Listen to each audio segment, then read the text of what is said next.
I've been told again and again that it's very important to separate your business finances from your personal finances.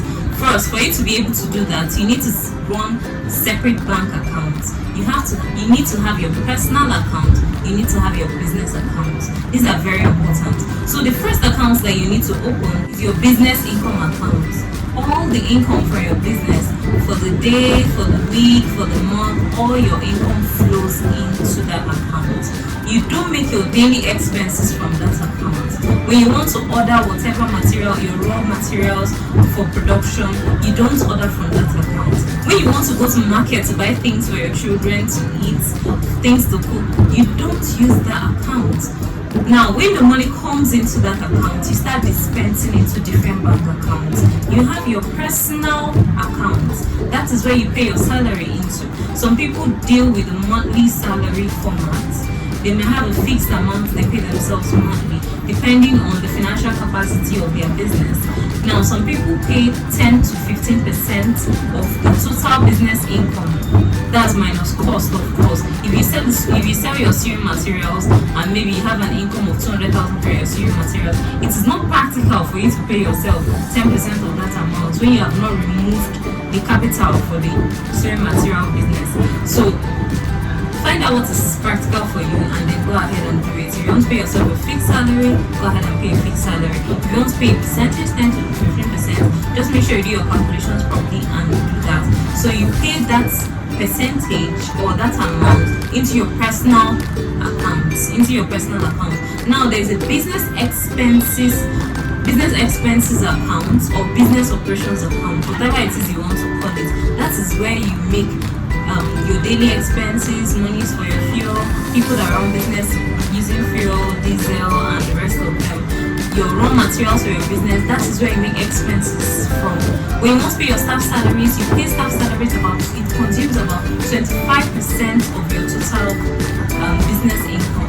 Well, it might not really take up to, but you don't want a situation whereby when it's time to pay your staff salaries, you start calling meetings to tell them that you don't have enough money to pay them for the month. You need to move about 20 to 5% of your total income money into your business operations account so that at every point you don't ever lack money to run your business operation. Then there is another account, your business savings account. You save money there for the rainy day. You save money there for big projects. You save money there for expansion. You save money there for your upgrade, your fashion upgrade, your business upgrade, your big seminars that require that you have to spend a whole lot. You save your monies there. Then for your machine and your equipment, you also save your monies there. So now let's have a breakdown of how you save your money for your business income account. This is how we do it. Your expense category is your business operations account. You put 10% of your total income money into your business operations account. Staff salaries take about 25%, so you put your 25% still into your business operations account because staff salaries fall into business operations. Then education upgrade, I already talked about it. 5% of your total income money, and you're putting it into your business savings account because it's like a long-term project. Then your academy renovations. For us, we run a fashion academy, Eric's Academy of Fashion.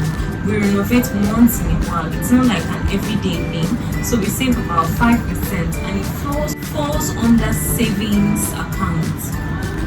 Business savings account because it's a long-term project. So your machines and your equipment also falls under the business savings account, and that takes about 10% of your total business income. You just carry it like that and send it to that business savings account. Then your family expenses, I already talked about it being under your personal account. Don't mix them up. Once you mix them up, you start buying the latest human hair on Instagram, thinking that business money is your money. And by the time you have to pay your rent, you start calling family meetings to raise money to pay your rent. Then parental support, you need to support your parents. At least 10% of your total income. That of course after you remove your costs and expenses and the rest of them. So you can have a parental support account.